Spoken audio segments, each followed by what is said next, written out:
할머니 괜찮으세요? 최종 면접까지 단 15분. 그런데 길 한복판에 쓰러진 할머니가 보였다.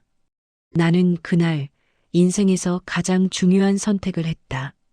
그리고 그 선택이 모든 걸 바꿔놓았다. 서울 강북의 겨울 아침은 아직 어둠이 완전히 가시지 않은 채 차가운 바람만 뿜어내고 있었다. 정혜주는 원룸 현관 앞 거울을 마주하며 넥타이를 다시 한번 조였다. 27, 취업준비생이라는 이름으로 살아온 지 벌써 3년째였다. 오늘은 ABL 테크의 최종 면접 날이었다. 그는 천천히 숨을 들이마셨다. 가슴속 어딘가에서 긴장과 기대가 뒤섞여 올라왔다. 거울 속 자신의 얼굴은 평소보다 창백해 보였지만 눈빛만큼은 또렷했다. 이번 기회를 놓치면 안 된다는 절박함이 온몸을 조여왔다. ABL 테크는 대기업 계열의 IT 서비스 회사로 안정적인 복지와 성장 가능성을 모두 갖춘 곳이었다. 혜주는 지난 몇 년간 단기 계약직과 파트타임 일을 전전하며 겨우겨우 생활비를 벌어왔다. 3개월짜리 계약이 끝나면 다시 이력서를 쓰고 면접을 보고 또 떨어지고 그렇게 반복되는 불안정한 일상 속에서 그는 조금씩 지쳐갔다. 하지만 이번은 달랐다. 서류 전형을 통과하고 1차 면접을 통과하고 실무 면접까지 무사히 마쳤다. 최종 면접까지 올라온 건 정말 처음이었다. 그래서 오늘은 정말로 아무 일도 일어나선 안 되는 날이었다. 혜주는 가방을 챙기며 시간을 확인했다. 오전 8시 40분. 면접 시간은 10시였고 회사까지는 지하철로 약 50분 거리였다. 충분한 여유가 있었다. 그는 신중하게 현관문을 잠그고 계단을 내려갔다. 지하철역으로 향하는 길은 익숙했다. 이 동네에서 산 지도 2년이 넘었다. 좁은 골목길을 지나 큰 도로로 나오자 출근길 차량들이 끊임없이 지나갔다. 혜주는 횡단보도 신호를 기다리며 다시 한번 가방 속 서류를 확인했다. 이력서, 자기소개서, 포트폴리오. 모두 제자리에 있었다. 지하철역 입구에 들어서자 사람들의 물결이 그를 휩쓸었다. 출근 시간대의 지하철은 언제나 전쟁터였다. 사람들은 서로를 밀치고 비집으며 열차 안으로 몸을 구겨 넣었다. 혜주는 플랫폼에 서서 밀려드는 인파를 바라보다가 문득 생각을 바꿨다. 아니지. 오늘은 위험을 감수할 수 없어. 그는 계단을 다시 올라가 역 밖으로 나왔다. 지하철역 근처에는 공유 전동 킥보드들이 줄지어 세워져 있었다. 혜주는 스마트폰 앱을 열어 킥보드 하나를 잠금 해제했다. 2정거장 전에 내려서 킥보드로 이동하면 혼잡한 지하철을 피하면서도 시간, 여유를 충분히 확보할 수 있었다. 킥보드 위에 올라서자 차가운 바람이 얼굴을 때렸다. 혜주는 목도리를 다시 감아 올리고 천천히 가속 페달을 밟았다. 도로 옆 자전거 도로를 따라 미끄러지듯 나아가는 기분은 나쁘지 않았다. 하늘은 여전히 잿빛이었지만 해가 조금씩 올라오며 건물들의 윤곽이 선명해지기 시작했다. 그의 머릿속에서는 면접 예상 질문들이 끊임없이 돌아갔다. 지원 동기가 무엇입니까? 당신의 강점과 약점을 말씀해 보세요. 입사 후 어떤 목표를 가지고 계십니까? 혜주는 이미 그 질문들에 대한 답을 수십 번 연습했다. 거울 앞에서 샤워하면서 잠들기 전에 답변은 자연스럽고 진솔해야 했다. 너무 준비된 느낌이 나도 안 되고 너무 즉흥적이어도 안 됐다. 그 미묘한 균형을 맞추는 것이 그가 지난 며칠 동안 고민한 전부였다. 킥보드는 신호를 따라 멈추고 다시 출발하기를 반복했다. 도로 옆 카페에서는 아침 손님들이 따뜻한 음료를 들고 나왔다. 편의점 앞에서는 택배 기사가 물건을 내리고 있었다. 세상은 평범한 하루를 시작하고 있었지만 혜준에게 오늘은 특별했다. 그는 지난 3년을 떠올렸다. 대학을 졸업한 뒤 그는 막연히 좋은 회사에 들어갈 수 있을 거라 생각했다. 하지만 현실은 달랐다. 수백 군데 넣은 이력서는 대부분 아무 응답도 없이 사라졌고 간혹 면접 기회가 생겨도 번번이 탈락했다. 그 사이 동기들은 하나둘 취업에 성공했고 혜주는 점점 혼자 남겨지는 기분이었다. 그래도 그는 포기하지 않았다. 아르바이트를 하며 생활비를 벌고 남는 시간에는 자격증을 따고 포트폴리오를 보완했다. 밤늦게까지 컴퓨터 앞에 앉아 코딩 공부를 했고 새벽에는 온라인 강의를 들었다. 그렇게 조금씩 천천히 자신을 다듬어 나갔다. 그리고 드디어 기회가 왔다. ABL 테크의 채용 공고를 본 순간 혜주는 직감적으로 느꼈다. 이건 내가 준비해온 모든 것을 쏟아부어야 할 기회라고. 그는 이틀 밤을 새우며 자기소개서를 썼고 포트폴리오를 다시 정리했다. 그리고 기적처럼 서류가 통과됐다. 1차 면접에서는 손이 떨렸다. 하지만 그는 최선을 다해 답했고 면접관들은 고개를 끄덕였다. 실무 면접에서는 기술 질문이 쏟아졌지만 그는 준비한 만큼 대답할 수 있었다. 그리고 며칠 뒤 최종 면접 안내 문자가 도착했다. 그 순간의 기쁨을 혜주는 아직도 잊지 못했다. 그는 원룸 안에서 혼자 소리 없이 울었다. 기쁨인지 안도인지 알 수 없는 눈물이 멈추지 않았다. 킥보드는 이제 목적지 근처에 다다르고 있었다. 혜주는 속도를 줄이며 주변을 살폈다. 조금만 더 가면 지하철역이 나오고 거기서 다시 전철을 타고 2정거장만 가면 됐다. 시간은 아직 충분했다. 그는 킥보드를 천천히 몰며 마음을 가라앉혔다. 긴장하지 말자. 준비한 대로만 하면 돼. 그는 스스로에게 되뇌었다. 오늘만큼은 무엇에도 방해받지 말아야 한다. 오늘만큼은 신호등이 빨간불로 바뀌었고 혜주는 킥보드를 멈췄다. 횡단보도 건너편에는 회사원들이 바쁘게 걸어가고 있었다. 그들 중 누군가는 오늘도 평범한 하루를 보낼 것이고 누군가는 중요한 결정을 내릴 것이다. 혜준에게 오늘은 후자였다. 신호가 바뀌려는 순간 혜준의 시선이 옆 골목으로 향했다. 무언가 이상했다. 그곳에 누군가 쓰러져 있는 것 같았다. 하지만 그는 고개를 돌렸다. 지금은 아니야. 오늘은 안 돼. 그러나 그 찰나 바람에 실려온 가느다란 신음소리가 그의 귀에 닿았다. 혜준의 발이 멈췄다. 혜준은 킥보드 핸들을 잡은 채 그대로 굳어버렸다. 신호는 이미 파란불로 바뀌었고 뒤에서 자전거 벨소리가 울렸다.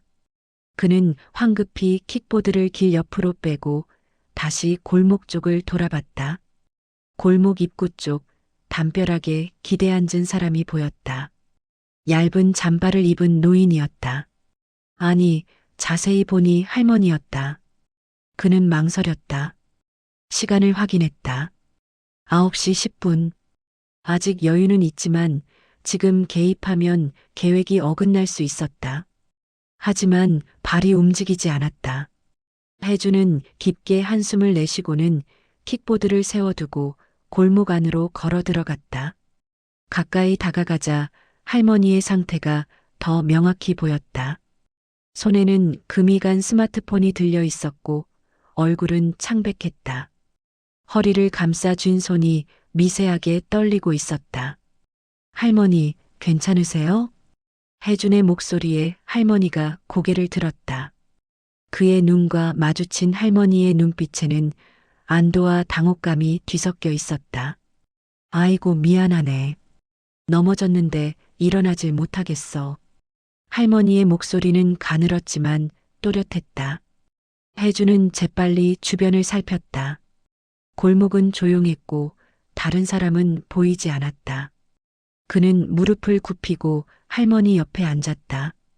어디 다치신 데는 없으세요? 허리가 좀 삐끗한 것 같아. 아까 여기서 미끄러졌거든. 할머니는 손으로 허리 아래쪽을 가리켰다. 혜주는 조심스럽게 할머니의 상태를 살폈다. 외상은 보이지 않았지만 혼자 일어서기 어려워 보였다. 그는 스마트폰을 꺼내 시간을 확인했다. 9시 15분. 119 부를까요? 아니야, 그럴 정도는 아니야. 그냥 좀 부축해주면 일어날 수 있을 것 같은데. 할머니는 말끝을 흐렸다. 혜주는 잠시 고민했다. 119를 부르면 시간이 더 걸릴 것이고 그냥 부축만 해드리면 빨리 끝날 수도 있었다. 하지만 만약 상태가 생각보다 심각하다면 그의 머릿속에서 계산이 빠르게 돌아갔다. 면접 시간까지 50분. 지금 할머니를 부축해서 근처 약국이나 병원까지 모시고 간다면 30분? 아니, 20분 안에 끝낼 수 있을까? 할머니, 혹시 연락할 가족분은 안 계세요? 손주들이 있긴 한데 전화기가 이 모양이라. 할머니는 손에 든 깨진 스마트폰을 들어 보였다. 화면은 거미줄처럼 금이 가 있었고 전원도 들어오지 않는 듯 보였다. 혜주는 입술을 깨물었다. 선택의 순간이었다. 지금 돌아서면 면접에는 늦지 않는다. 계획대로 갈 수 있다. 하지만 이 할머니를 여기 그냥 두고 가는 그건 사람으로서 할 짓이 아니었다. 혜주는 천천히 숨을 내쉬고 결심했다. 일어나 보시겠어요? 제가 부축해 드릴게요. 할머니는 고개를 끄덕였다. 혜주는 조심스럽게 할머니의 팔을 자신의 어깨에 걸치고 허리를 받쳐 들어 올렸다. 할머니는 작은 신음을 냈지만 천천히 일어섰다. 그러나 체중을 실으려는 순간 할머니의 몸이 휘청거렸다. 아이고, 괜찮으세요? 발에 힘이 안 들어가네. 혜준의 얼굴이 굳었다. 이건 생각보다 심각했다. 그는 다시 할머니를 앉히고 이번엔 단호하게 말했다. 병원 가셔야겠어요. 제가 모시고 갈게요. 아니야, 괜찮아. 너 바쁜 것 같은데. 할머니는 혜준의 정장 차림을 보며 미안한 표정을 지었다. 하지만 혜준은 고개를 저었다. 아니에요. 지금 가셔야 해요. 그는 다시 스마트폰을 꺼내 근처 병원을 검색했다. 다행히 5분 거리에 정형외과가 있었다. 혜준은 할머니를 다시 부축해 일으켰다. 이번엔 더 단단히 받쳐들었다. 할머니는 그의 팔에 의지해 천천히 걸음을 옮겼다. 골목을 빠져나와 큰 길로 나오자 사람들의 시선이 느껴졌다. 누군가는 힐끗 쳐다보고 지나갔고 누군가는 아예 관심도 없었다. 혜주는 신경 쓰지 않으려 애썼다. 지금 중요한 건 할머니를 안전하게 병원까지 모시는 것뿐이었다. 천천히 가세요. 급하지 않아요. 혜주는 할머니에게 말했지만 사실 그의 마음은 급했다. 시간은 계속 흘러가고 있었다. 9시 25분, 28분, 30분. 병원에 도착했을 때는 9시 35분이었다. 접수대에서 간호사가 그들을 맞았다. 어떻게 오셨어요? 허리를 다치신 것 같아요. 길에서 넘어지셨대요. 간호사는 재빨리 휠체어를 가져왔고 할머니를 태웠다. 혜주는 접수를 도우며 할머니의 인적사항을 물었다. 할머니는 천천히 이름과 주민번호를 불러주었다. 강인숙, 72세, 보호자이신가요? 간호사가 물었다. 혜주는 잠시 망설이다 고개를 저었다. 아니요. 길에서 우연히. 그럼 보호자 연락처가 필요한데요. 전화기가 고장나서 연락이 안 돼요. 간호사는 난처한 표정을 지었지만 곧 고개를 끄덕였다. 일단 진료부터 받으시죠. 검사 시간이 좀 걸릴 수 있어요. 혜준의 얼굴이 굳었다. 검사 시간이 걸린다고? 그는 시계를 봤다. 9시 40분. 면접까지 1시간 20분 남았다. 회사까지는 여기서 30분 거리였다. 아직 괜찮다. 아직은. 할머니는 휠체어에 앉은 채 그를 올려다봤다. 이제 가봐도 돼. 여기까지 데려다줘서 고마워. 아니에요. 괜찮아요. 혜주는 억지로 미소를 지었다. 하지만 그의 손은 주머니 속에서 스마트폰을 꽉 쥐고 있었다. 마음 한편에서는 계속 시간이 흘러가는 게 느껴졌다. 그들은 진료실 앞 대기실에 앉았다. 할머니는 창밖을 바라보며 조용히 앉아 있었고 혜주는 무릎 위에 놓인 손을 내려다봤다. 정장 바지에 먼지가 약간 묻어 있었다. 그는 손으로 털어냈지만 얼룩은 쉽게 지워지지 않았다. 시간이 흘렀다. 10분, 20분. 진료실 문은 열리지 않았다. 혜주는 초조함을 애써 숨기며 앉아 있었다. 그의 머릿속에서는 면접장 풍경이 계속 떠올랐다. 면접관들이 앉아 있는 테이블, 준비한 답변들, 그리고 놓쳐선 안 되는 이 기회. 그때 진료실 문이 열리고 간호사가 할머니를 불렀다. 강인숙님 들어오세요. 할머니는 휠체어를 밀며 안으로 들어갔고 혜주는 그 뒤를 따랐다. 의사는 중년의 남자였고 친절한 표정으로 할머니를 맞았다. 어디가 불편하세요? 허리가 아파요. 아침에 넘어졌거든요. 의사는 고개를 끄덕이며 간단한 검사를 시작했다.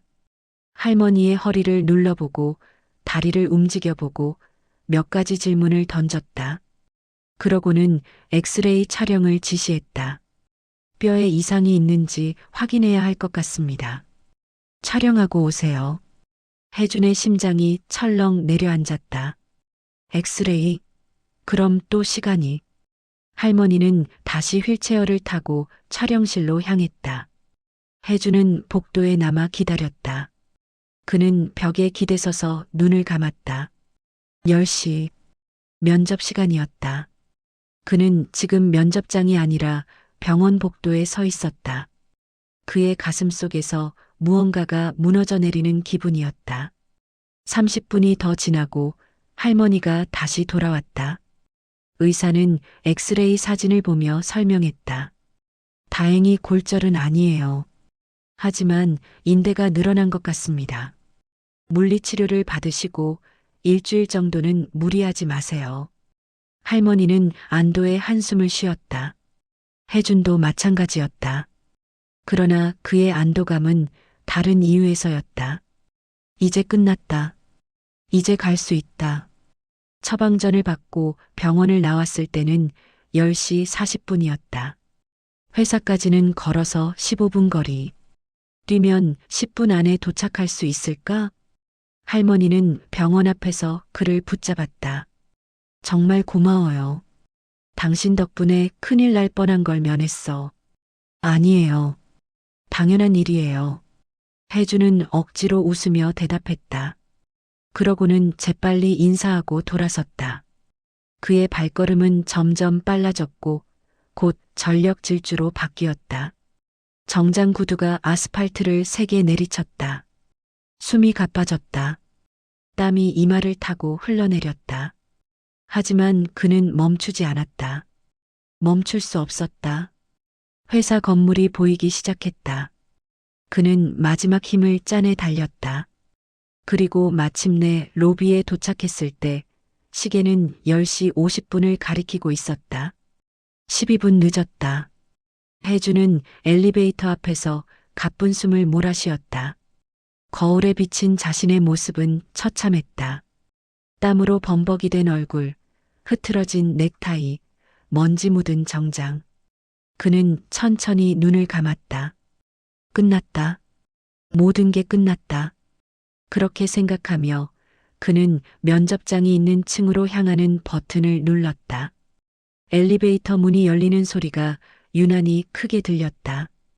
혜주는 복도를 천천히 걸었다. 아니, 천천히 걸을 수밖에 없었다. 다리에 힘이 풀려 있었다.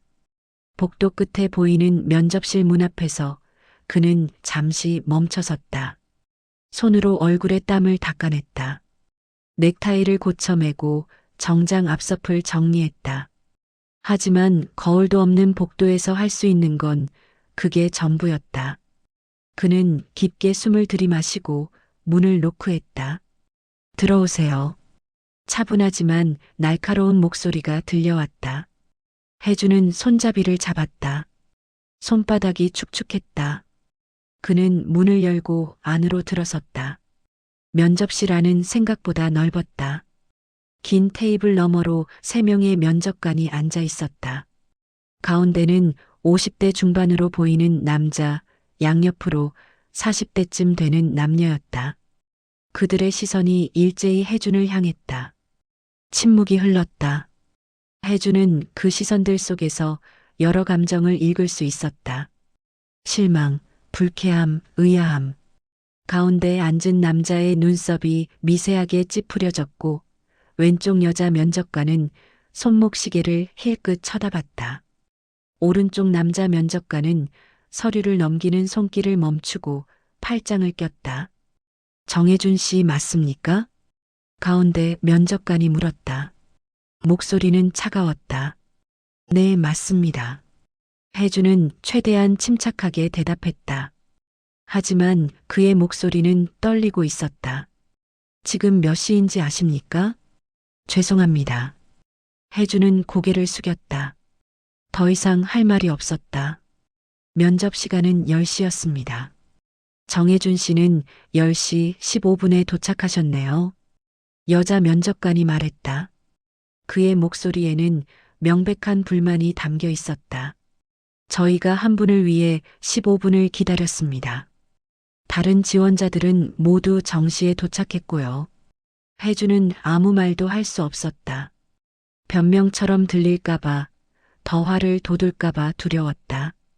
하지만 침묵은 상황을 더 악화시킬 뿐이었다. 앉으세요.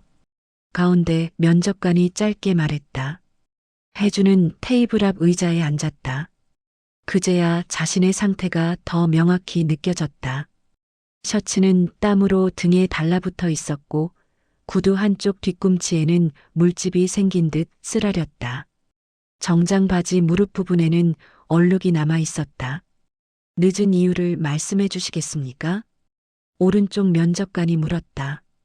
그의 표정은 냉담했다.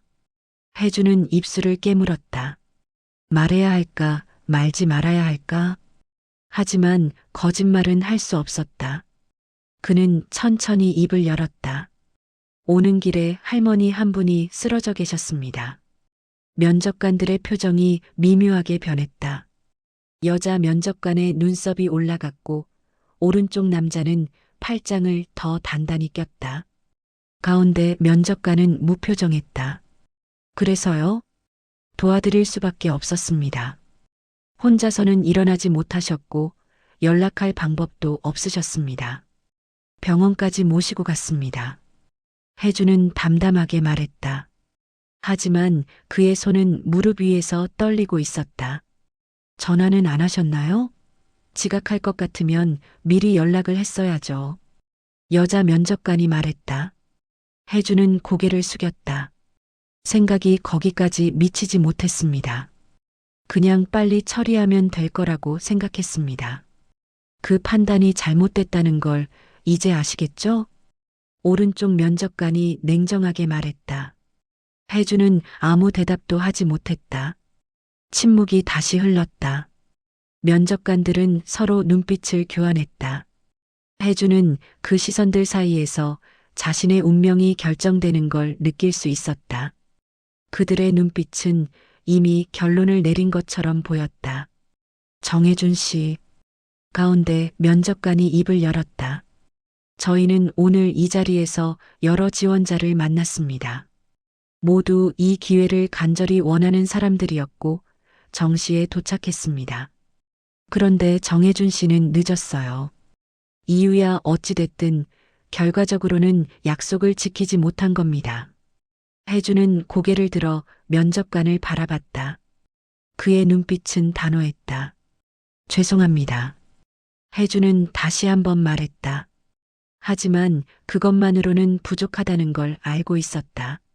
솔직히 말씀드리겠습니다. 혜주는 천천히 말을 이어갔다. 저도 확신이 없습니다. 제가 옳은 판단을 한 건지. 하지만 그 순간에는 그냥 지나칠 수가 없었습니다. 면접이 중요하다는 걸 누구보다 잘 알고 있었지만 그분을 그냥 두고 올 수는 없었습니다. 그의 목소리는 떨렸지만 눈빛만큼은 흔들리지 않았다. 이 자리가 제게 얼마나 중요한지 아십니까? 여자 면접관이 물었다. 압니다. 그런데도 늦었어요. 그게 회사 입장에서는 어떻게 보일까요?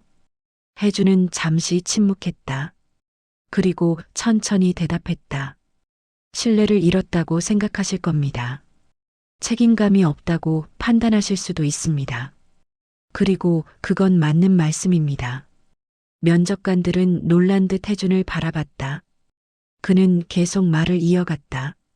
하지만 저는 그 순간에 사람으로서의 선택을 했습니다. 회사원이 되기 전에 저는 먼저 한 사람입니다.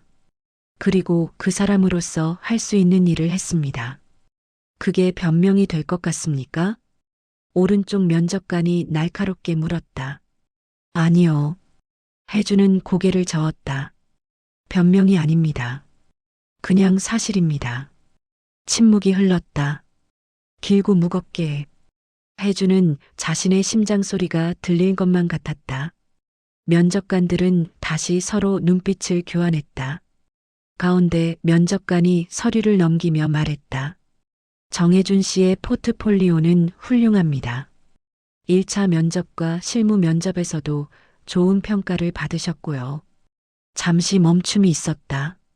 하지만 오늘 이 일은 쉽게 넘어갈 수 있는 문제가 아닙니다. 혜주는 고개를 숙였다. 그의 가슴 속에서 무언가가 서서히 무너져 내렸다. 3년간의 노력, 수없이 많은 탈락, 그리고 처음으로 잡은 기회. 모든 게 이 순간 사라져가고 있었다. 면접을 계속하긴 하겠습니다.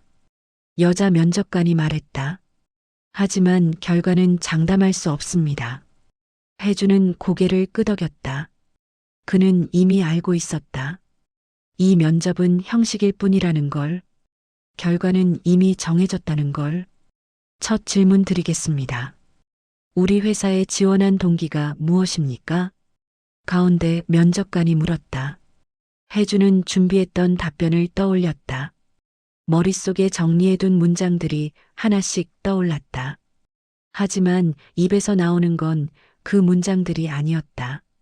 안정을 원했습니다. 혜주는 솔직하게 말했다. 3년 동안 불안정한 삶을 살았습니다. 단기 계약직과 파트타임을 전전하며 다음 달 월세를 걱정했습니다. 그래서 이 회사를 선택했습니다. 안정적이고 성장할 수 있는 곳이니까요. 면접관들은 서류를 보며 메모를 했다. 표정은 여전히 굳어 있었다. 질문은 계속 이어졌다.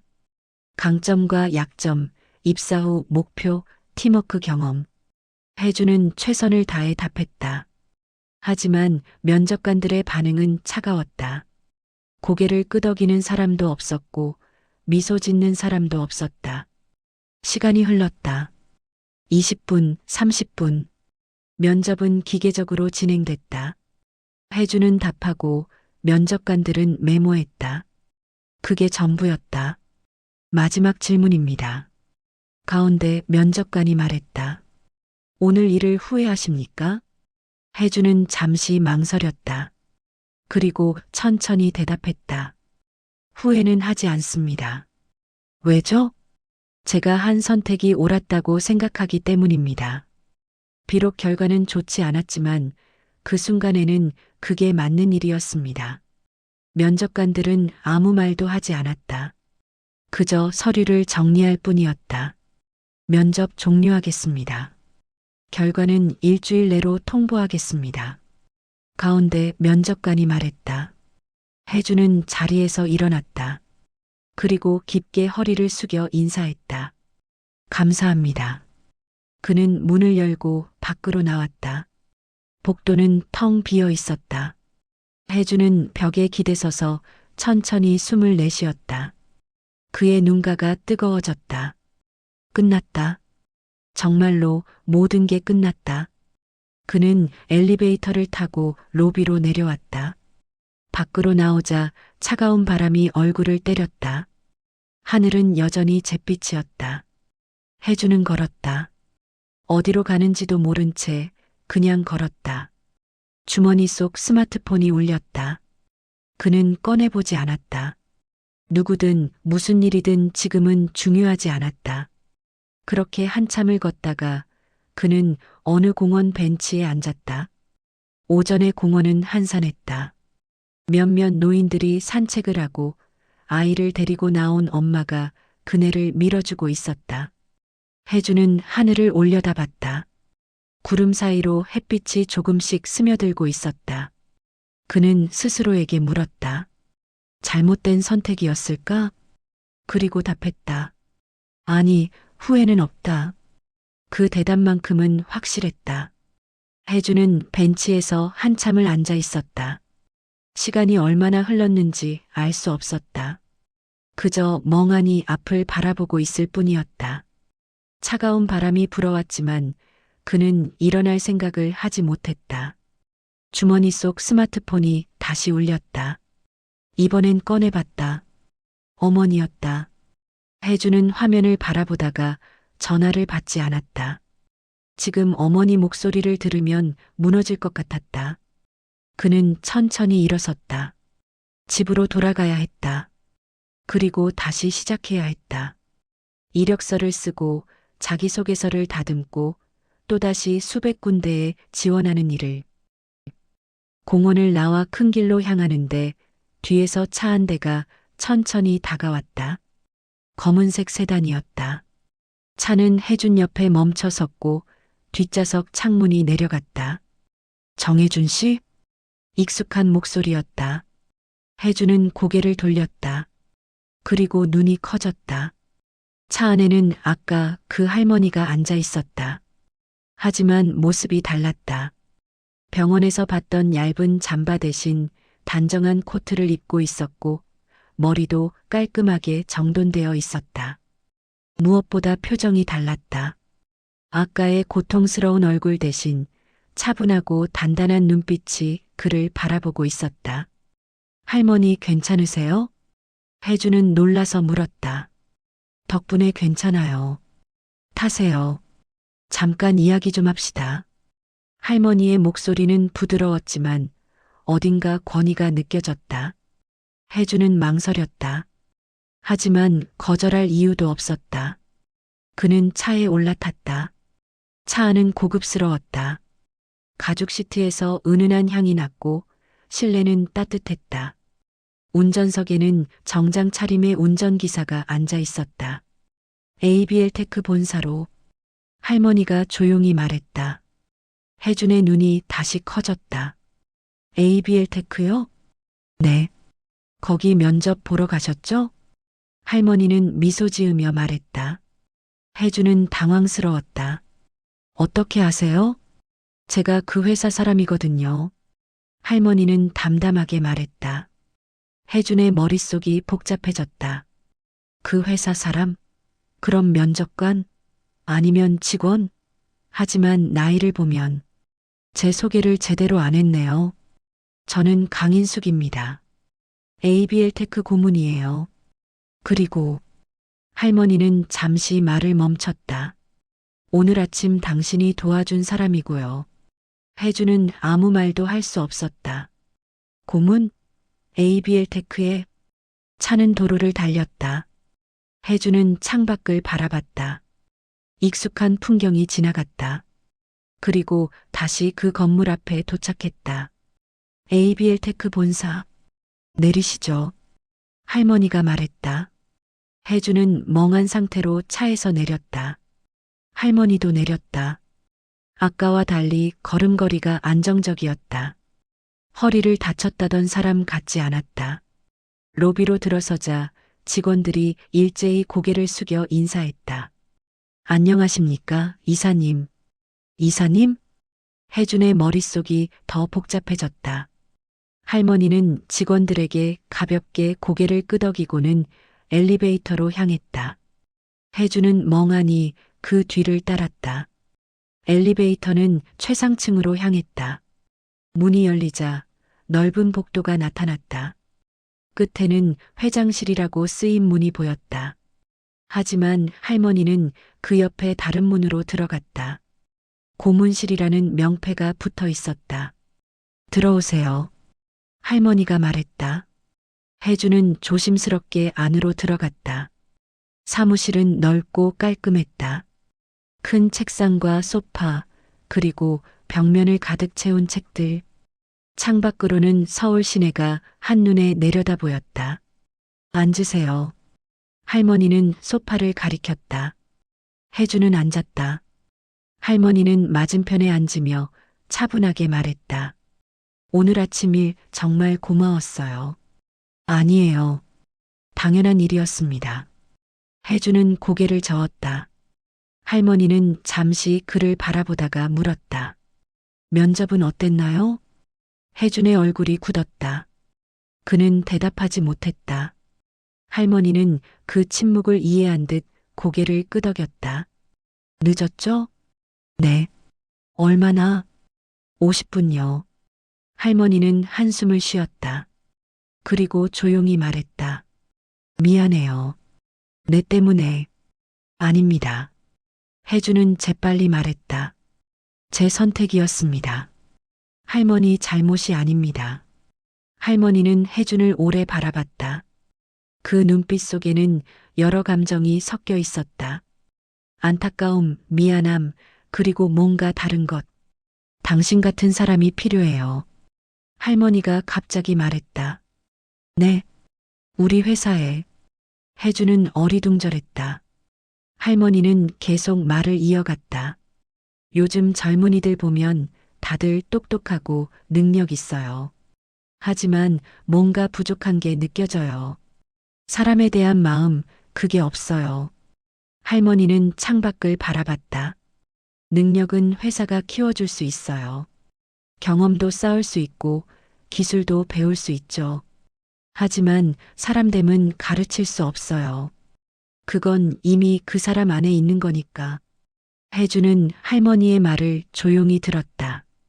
당신은 오늘 아침 중요한 면접을 앞두고도 저를 도와줬어요. 늦을 걸 알면서도요. 그게 얼마나 어려운 선택인지 저는 알아요. 할머니는 혜준을 바라봤다. 그런 사람이 우리 회사에 필요해요. 하지만 면접관들은 제가 말하겠습니다. 할머니는 단호하게 말했다. 혜준은 놀랐다. 그럴 수 없습니다. 제가 늦은 건 사실이고 그건 제 책임입니다. 맞아요. 당신 책임이에요. 하지만 그 책임을 진 이유가 중요해요. 할머니는 천천히 일어섰다. 면접실로 갑시다. 지금요? 네. 면접관들이 아직 있을 겁니다. 혜주는 믿을 수 없다는 표정으로 할머니를 바라봤다. 할머니는 미소 지으며 말했다. 걱정 마세요. 당신은 잘못한 게 없어요. 두 사람은 다시 엘리베이터를 탔다. 면접실이 있는 층으로 내려갔다. 복도를 걷는 동안 혜준의 심장은 미친 듯이 뛰었다. 무슨 일이 벌어지는 거지? 이게 현실인가? 면접실 문 앞에 도착했다. 할머니가 노크도 하지 않고 문을 열었다. 안에는 아까 그 면접관 3명이 여전히 앉아 있었다. 그들은 서류를 정리하고 있었다. 문이 열리자 고개를 들었고 할머니를 보자 일제히 자리에서 일어섰다. 이사님, 가운데 면접관이 놀라서 말했다. 병원은 괜찮으셨습니까? 덕분에 괜찮습니다. 할머니는 차분하게 말하고는 혜준을 가리켰다. 이 청년이 저를 도와줬어요. 면접관들의 시선이 혜준에게 향했다. 그들의 표정이 굳었다. 정혜준 씨가요? 여자 면접관이 믿을 수 없다는 듯 물었다. 네. 길에서 제가 쓰러졌을 때 이 청년이 저를 병원까지 데려다 줬습니다. 그래서 면접에 늦었고요. 침묵이 흘렀다. 면접관들은 서로 눈빛을 교환했다. 할머니는 소파에 앉으며 말을 이어갔다. 그냥 지나쳐도 아무도 뭐라 안 했을 거예요. 면접 시간은 정해져 있었고 저는 모르는 사람이었으니까요. 하지만 이 청년은 저를 도와줬어요. 할머니는 혜준을 바라봤다. 그게 얼마나 큰 선택인지 아시나요? 면접관들은 아무 말도 하지 못했다. 할머니는 계속 말했다. 능력 있는 사람은 많아요. 하지만 올바른 판단을 하는 사람은 드물죠. 이 청년은 그런 사람입니다. 가운데 면접관이 조심스럽게 입을 열었다. 이사님 말씀은 이해하지만 그래도 절차도 중요하죠. 할머니가 말을 끊었다. 하지만 사람이 더 중요합니다. 이 청년 놓치면 안 돼요. 할머니의 목소리는 부드러웠지만 그 안에는 확고함이 담겨 있었다. 면접관들은 더 이상 아무 말도 하지 못했다. 다시 한번 면접 기회를 주세요. 공정하게요. 할머니가 말했다. 면접관들은 잠시 망설이다가 고개를 끄덕였다. 알겠습니다, 이사님. 할머니는 자리에서 일어나며 혜준을 바라봤다. 최선을 다하세요. 그리고 조용히 방을 나갔다. 혜준은 다시 의자에 앉았다. 면접관들의 표정은 아까와 완전히 달랐다. 경직되어 있던 분위기가 조금씩 풀리기 시작했다. 다시 시작하겠습니다. 가운데 면접관이 말했다. 이번엔 목소리에 온기가 있었다. 면접은 다시 시작됐다. 그리고 이번엔 달랐다. 면접관들은 고개를 끄덕였고 때로는 미소 지었다. 혜준의 답변에 공감하고 질문을 던지고 대화를 나눴다. 30분이 지나고 면접이 끝났다. 수고하셨습니다. 결과는 빠른 시일 내에 알려드리겠습니다. 혜준은 깊이 인사하고 밖으로 나왔다. 복도에서 그는 잠시 멈춰섰다. 방금 무슨 일이 벌어진 거지? 그날 오후 늦게 혜준의 스마트폰이 울렸다. 문자 메시지였다. 최종 합격을 축하드립니다. ABL 테크 인사팀 드림. 혜준은 화면을 오래 바라봤다. 그리고 천천히 미소 지었다.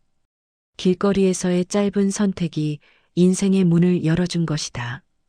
그는 하늘을 올려다봤다. 구름 사이로 햇빛이 쏟아지고 있었다. 합격 문자를 받고 며칠이 지났지만 혜준은 여전히 그날의 일들이 믿기지 않았다. 원룸 책상 앞에 앉아 입사 서류를 작성하면서도 그는 가끔 스마트폰을 꺼내 문자를 다시 확인했다. 꿈이 아니라는 확인이 필요했다. 창밖으로는 겨울 해가 천천히 기울고 있었다. 혜준은 펜을 내려놓고 창밖을 바라봤다. 그날 아침 킥보드를 타고 가던 길 골목에서 쓰러져 있던 할머니, 그리고 면접실에서의 차가운 시선들. 모든 게 생생했다. 그는 지난 3년을 생각했다. 끝없는 탈락 통보, 불안정한 계약직, 그리고 점점 줄어드는 자신감. 그 시간 속에서 그는 자주 물었다. 내가 뭘 잘못하고 있는 걸까? 무엇이 부족한 걸까? 하지만 이제는 알았다. 부족한 게 아니었다. 단지 때가 오지 않았을 뿐이었다. 스마트폰이 울렸다. 어머니였다. 혜준은 전화를 받았다. 응, 엄마. 혜준아, 입사 날짜 정해졌니? 다음 주 월요일이래. 그래, 축하한다, 아들. 어머니의 목소리는 떨리고 있었다. 혜준은 가슴 한편이 뜨거워지는 걸 느꼈다. 엄마, 나 잘할 수 있을까? 당연하지. 넌 원래 잘하는 애야. 그동안 너무 오래 걸렸어. 미안해. 무슨 소리야? 내가 뭘 잘못했어. 세상이 늦게 알아본 거지. 혜주는 웃음이 나왔다. 어머니는 언제나 그랬다. 어떤 상황에서도 그를 믿어줬다. 엄마 고마워. 뭐가 고마워? 엄마가 더 고맙지. 전화를 끊고 혜주는 다시 서류를 작성하기 시작했다. 이번엔 손이 떨리지 않았다.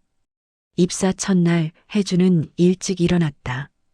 정장을 입고 넥타이를 매고 거울을 보며 심호흡을 했다. 오늘부터 그는 취업준비생이 아니라 직장인이었다. 회사에 도착하자 인사팀 직원이 그를 맞았다. 정혜준 씨 맞으시죠? 환영합니다. 감사합니다. 혜주는 신입사원 오리엔테이션에 참석했다. 같은 기수로 입사한 사람들이 10명 정도 있었다. 모두 긴장한 얼굴이었지만 눈빛만큼은 기대로 빛나고 있었다. 오리엔테이션이 끝나고 혜주는 자신의 부서로 배정됐다. IT 서비스팀. 그가 지원했던 바로 그 부서였다. 팀장은 40대 초반의 남자였고 온화한 인상이었다. 정혜준 씨 환영합니다. 저는 김성민 팀장입니다. 잘 부탁드립니다. 면접 때 이야기 들었어요. 쉽지 않은 선택하셨더군요. 혜주는 잠시 멈칫했다. 팀장은 미소 지으며 말을 이어갔다. 좋은 선택이었어요. 사람이 먼저니까요. 그 말이 혜준의 가슴에 와닿았다. 그는 고개를 숙여 인사했다. 일주일이 지났다. 혜준은 빠르게 적응했다. 업무를 배우고 동료들과 관계를 맺고 회사 시스템을 익혔다. 바쁘지만 충실한 날들이었다. 어느 날 오후 혜준은 복도에서 강인숙 이사와 마주쳤다. 할머니는 그를 알아보고 미소 지었다. 적응은 잘하고 있나요? 네, 이사님. 덕분에 잘 지내고 있습니다. 다행이네요. 할머니는 잠시 망설이다가 물었다. 시간 있으면 잠깐 제 사무실로 올래요? 지금요? 네. 할 이야기가 있어서요. 혜주는 팀장에게 양해를 구하고 할머니를 따라갔다. 고문실에 들어서자 할머니는 소파를 가리켰다. 앉으세요. 차 한잔 할까요? 괜찮습니다. 할머니는 맞은편에 앉으며 조용히 말했다. 그날 이후로 계속 생각했어요. 당신이 왜 그런 선택을 했는지. 혜주는 가만히 들었다. 그래서 알아봤어요. 당신에 대해서요. 혜준의 눈이 커졌다. 할머니는 책상 서랍에서 서류 한 장을 꺼냈다. 새벽 지하철에서 쓰러진 노인을 지킨 일, 독거 어르신 도시락 배달 봉사, 치매 어르신을 집까지 바래다 드린 일 참 많더군요. 혜주는 당황스러웠다. 그건 특별한 게 아니었습니다. 맞아요. 당신에겐 특별한 게 아니었겠죠. 그냥 필요한 일을 한 거니까요. 할머니는 서류를 내려놓으며 말을 이어갔다. 하지만 그게 특별한 거예요. 요즘 세상에 그런 사람이 드물거든요. 혜주는 아무 말도 하지 못했다. 할머니는 창밖을 바라보며 천천히 말했다. 저도 젊었을 때가 있었어요. 이 회사가 작은 무역회사였을 때부터 남편과 함께 일했죠. 그때는 모두가 어려웠어요. 하지만 서로 도왔어요.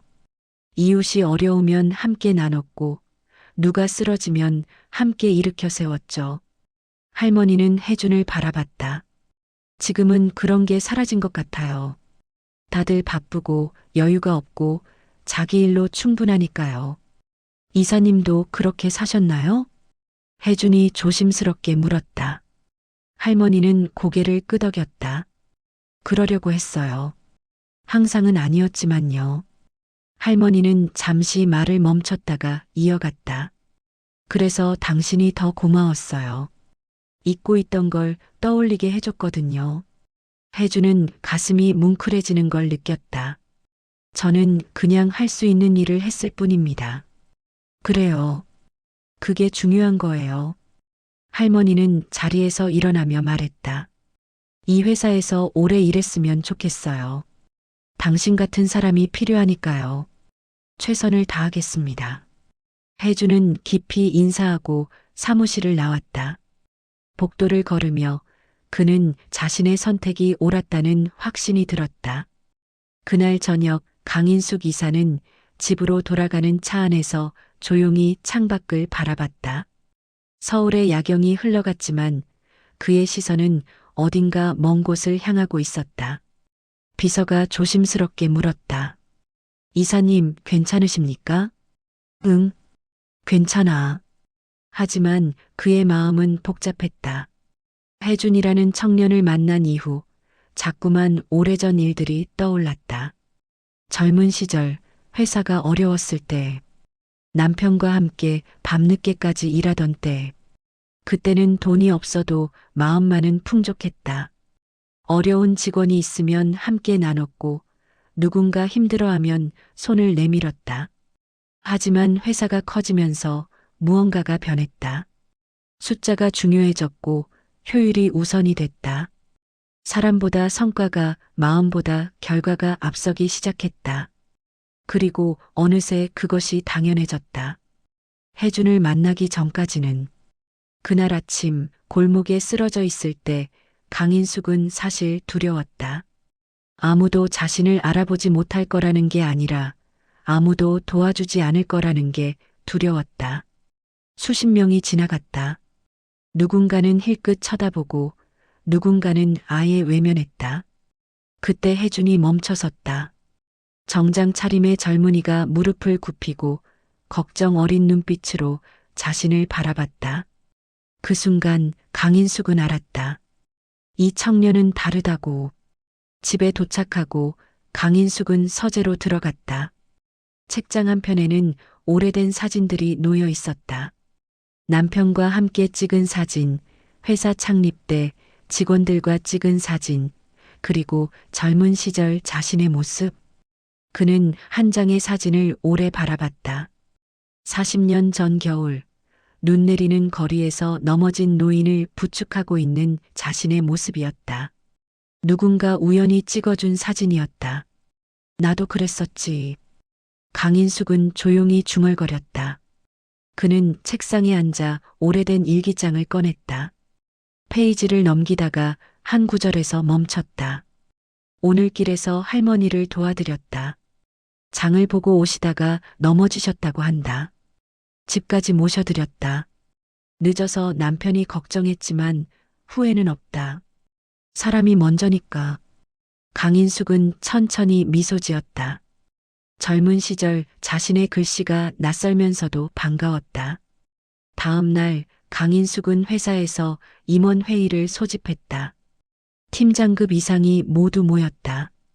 오늘은 새로운 제안을 하려고 합니다. 강인숙이 말했다. 임원들은 긴장한 표정으로 그를 바라봤다. 우리 회사가 사회공헌 활동을 시작한 지 10년이 넘었습니다. 하지만 대부분 형식적이었어요. 기부금 전달, 봉사활동 몇 번.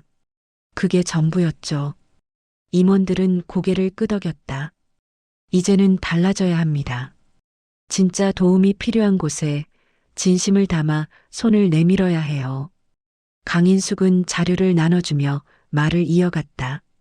독거 어르신 지원 프로그램, 청년 창업 멘토링, 지역사회 연계봉사, 이런 것들을 직원들이 직접 참여하는 방식으로 진행하려고 합니다. 한 임원이 조심스럽게 물었다. 그런데 이사님, 갑자기 왜 이런 제안을? 잊고 있었던 걸 다시 떠올렸습니다. 강인숙은 잠시 말을 멈췄다가 이어갔다. 우리가 왜 이 회사를 시작했는지요. 돈을 벌기 위해서만이 아니었어요. 더 나은 세상을 만들기 위해서였죠. 회의실에 침묵이 흘렀다. 강인숙은 창밖을 바라보며 말했다. 사람이 먼저입니다. 그걸 잊으면 안 돼요. 며칠 후 혜주는 사내 게시판에서 공지를 봤다.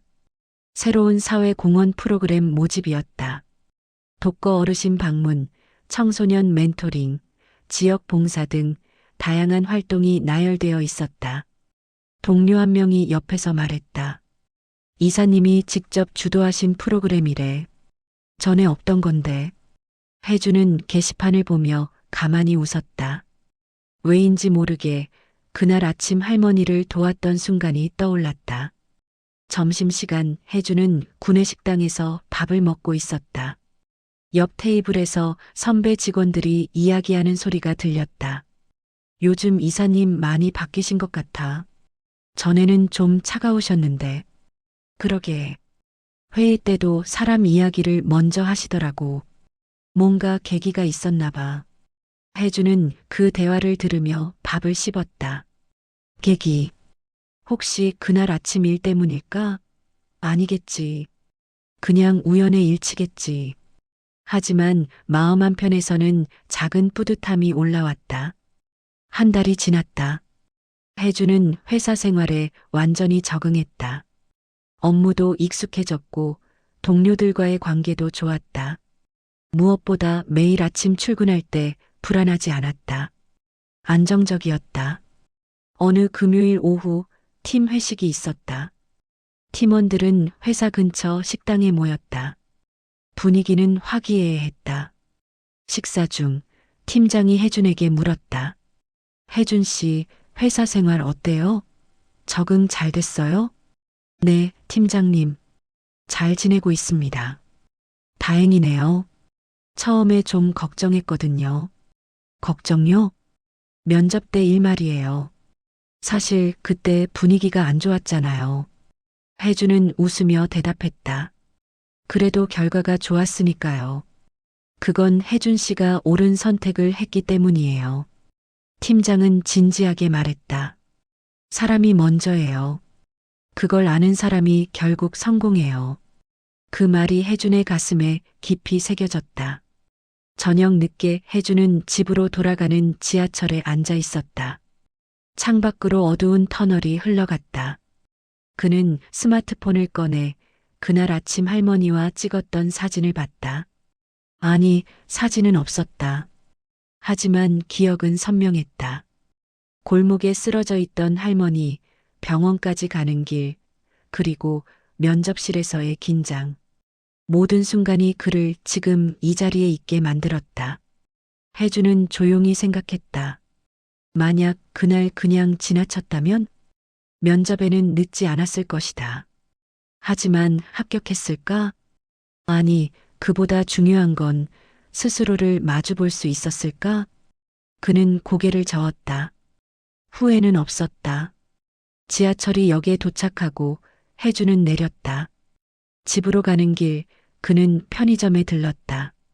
우유와 샌드위치를 샀다. 계산대에서 나오는데 밖에서 누군가 넘어지는 소리가 들렸다. 혜주는 반사적으로 밖으로 나갔다. 한 학생이 자전거와 함께 넘어져 있었다. 무릎에서 피가 조금 나고 있었다. 괜찮아? 혜주는 다가가서 물었다. 학생은 고개를 끄덕였다. 네, 괜찮아요. 일어날 수 있어? 혜주는 손을 내밀었다. 학생은 그 손을 잡고 일어섰다. 고맙습니다. 천천히 가. 조심하고. 학생은 자전거를 일으켜 세우고 천천히 사라졌다. 혜주는 그 뒷모습을 보며 미소 지었다. 별일 아니었다. 그냥 넘어진 사람을 일으켜 세운 것뿐이었다. 하지만 그게 중요했다. 혜주는 다시 집으로 향했다. 하늘에는 별이 빛나고 있었다. 그날 밤 침대에 누워 혜주는 천장을 바라봤다. 오늘 하루도 무사히 지나갔다. 내일도 모레도 이렇게 평범한 날들이 이어질 것이다. 하지만 그 평범함 속에서 작은 선택들이 쌓여갈 것이다. 누군가에게 손을 내미는 순간, 멈춰서 귀 기울이는 순간, 그냥 지나칠 수도 있지만 돌아서는 순간, 그 선택들이 결국 자신을 만들어갈 것이다. 혜주는 눈을 감았다. 그리고 조용히 중얼거렸다. 후회 없는 선택. 그 말이 그의 마음속에 깊이 새겨졌다. 선택의 순간, 후회 없는 선택이 결국 길을 만든다. 몇 달 후, 봄이 왔다. 강인숙 이사는 회사 옥상 정원에 서 있었다. 아래로는 서울 시내가 펼쳐져 있었고, 하늘은 맑았다. 그는 손에 든 서류를 보고 있었다. 사회공헌 프로그램 결과 보고서였다. 참여 직원 수, 활동 내역, 수혜자 피드백. 모든 것이 만족스러웠다. 특히 한 이름이 눈에 띄었다. 정혜준. 독거 어르신 방문 봉사에 매주 참여하고 있었다. 강인숙은 미소 지었다. 역시 그 청년이야. 비서가 다가와 물었다. 이사님, 회의 시간입니다. 알았어. 지금 갈게. 강인숙은 서류를 덮고 돌아섰다. 그리고 한 걸음씩 내디뎠다. 요즘 세상에도 이런 아이가 있구나. 그 생각이 그를 따뜻하게 만들었다. 그리고 알았다. 세상은 아직 포기할 만큼 차갑지 않다는 것을. 작은 선택 하나가 한 사람을 바꾸고 그 사람이 다시 세상을 바꿔간다는 것을. 강인숙은 엘리베이터에 올라타며 창밖을 바라봤다. 봄볕이 따스했다. 오늘 전한 이야기로 마음이 조금이라도 힘을 얻으셨다면 앞으로도 계속 당신에게 용기와 위로를 전할 수 있도록 노력하겠습니다. 구독과 좋아요는 큰 응원이 됩니다. 사연 속 인물에게 전하고 싶은 따뜻한 마음도 댓글로 나눠주세요. 늘 당신 편에 서 있겠습니다.